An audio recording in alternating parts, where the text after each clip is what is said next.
Okay, we have finished working on our first monophonic melody line, and it's time for us to work with some drums now.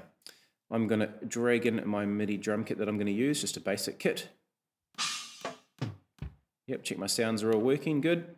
I'm going to rename it straight away, drums, and let's head back to the start of the track and record it in. Now, I've got my MIDI keyboard over here.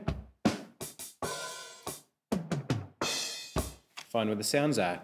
I'm using a tiny little MIDI keyboard, and so I'm having to use the octave shift button on it to get down to the right sounds. If I hadn't done it, I wouldn't have any kick or snare drums. So put the octave button, and let's have a go at recording this. 1, 2, 3, and 4.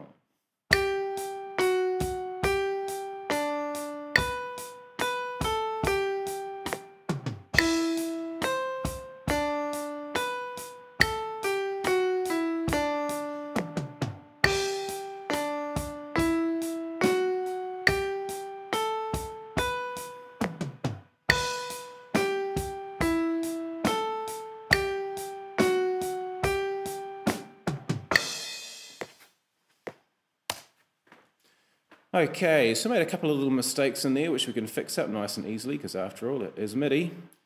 Let's find our drum track. There it all is. Don't need to worry about the scale snap and that kind of stuff over there. But let's have a look at it. Have a quick playthrough.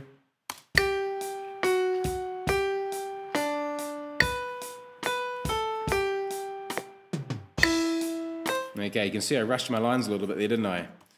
Not used to playing drums on a tiny little keyboard. I could have been using these percussion pads I've got instead, which would have been much easier, but I want to try and keep this tutorial just showing it the way which you might be doing it in your classroom or in your environment. So I'm going to select everything. Now, because I had some 16th note fills in there, I had semiquaver fills, then I've got to make sure that my quantized grid value is on 16ths, not 8ths. Make sure my end velocity is at 100 as well, my end range is 100 as well. In fact, it's one thing I didn't discuss before. Should probably make the velocity all 100 as well. And the velocity is referring to basically the volume, the strength, the dynamics. So that'll all be the same. That just helps Sibelius work out what it's trying to do as well. So let's have a look at it. Let's see where the quantization has now shifted notes to the wrong part of the beat because I was so out of time with my performance.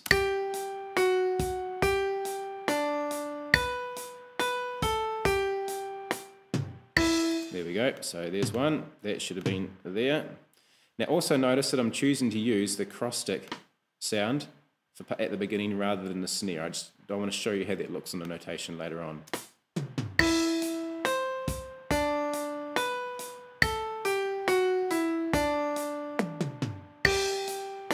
So far so good.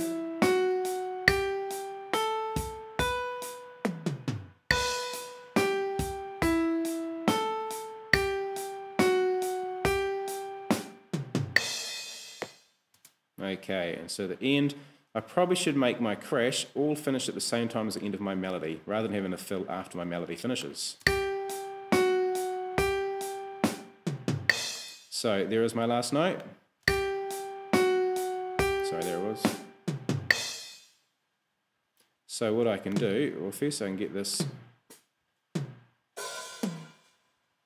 sounding how I want it to. I can go and copy those ideas there and put them over here. Move my cursor there, paste. It's got some other stuff underneath I now need to delete. That's alright. I'll leave my kick drum at the bottom. There we go. Let's check that.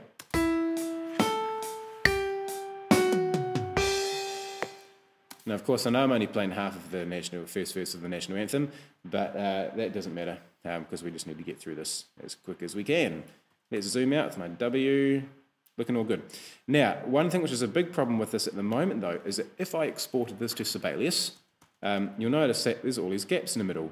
That would end up putting 16th note rests between every beat, and it would make it look really messy. We want these hi-hats, particularly, to be joined together with beams, so all the quaver notes are joined together. So we need to fix that. So what I can do is I can just select a whole lot of notes, like that, shift them across so that we have no gaps. When I have these 16th note fills, I can't drag them across, they need to be as they are. For the rest of them, let's go up to the next fill and drag them all across. Working well. Let's go to the next bit. On to the next fill. Get out of the way. There's a note there that needs to go across.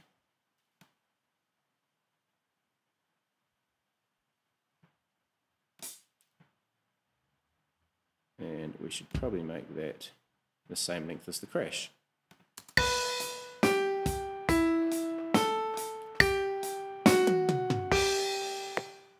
Okay, I think we're ready to export this to Sibelius now. So I better save my track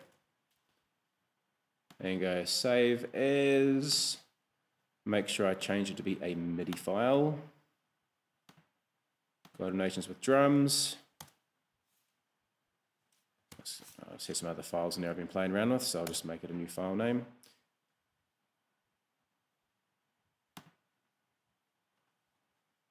And let's have a look at Sibelius. Bring over Sibelius, go to my quick start menu, import a MIDI file. With drums 3 is what I just created, wasn't it? So open that up. Make sure our notation has been adjusted to show that the minimum duration is 16th notes, not just 8th notes, because that would import all the MIDI rhythms wrong. And OK.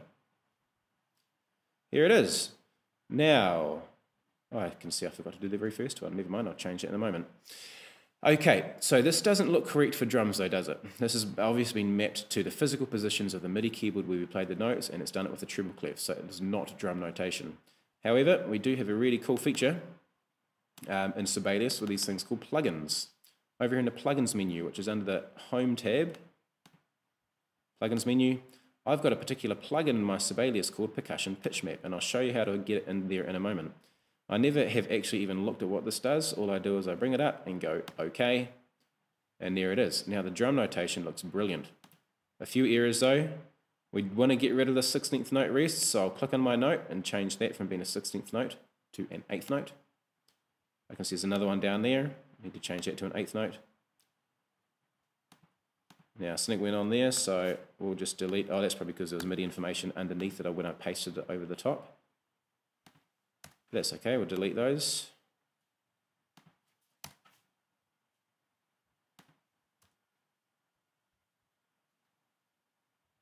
Okay, great. So that's not looking too bad. We will perhaps want to make those minims at the end. So you can see that just having a little bit of knowledge with how to work with Sibelius from going, and everything I've just done there is what you would learn by doing the MUSTEC 1 or Unit Standard 27656. Doing a resource that I've created, which you can buy through the learningideas.co.nz website. If you go through that at level 1, you'll have all the information you need of how to do what I've just done in Sibelius, plus a whole lot more. Okay, anyway, how did I get the drums looking like that? Percussion Pitch Map, this guy I had down there. This is a plugin that I've installed. It didn't come with Sibelius. I had to download it from the internet. It's from this website here. If I just, in Google, if you just type in Sibelius Percussion Pitch Map, the top hit is this website here. Well, this takes you to the area of the Sibelius website where people have created plugins and put them available for download. This is free. You download it by clicking on a zip file here. You unzip it, and you can. It has instructions of where to place this the plugin file in your computer, so that when you boot up Sibelius, it becomes part of your plugins menu. And the great thing is, when you record any drums in using a MIDI keyboard, you can use that plugin to make the drum notation look accurate. It hasn't gone and changed the clef though, so I do need to change that to a percussion clef. I press Q for clef in Sibelius. Why it's Q, I don't know. And now that is exactly as a drummer would be able to read it, interpret it, and play it as you just played it before. Okay, next instrument, let's go.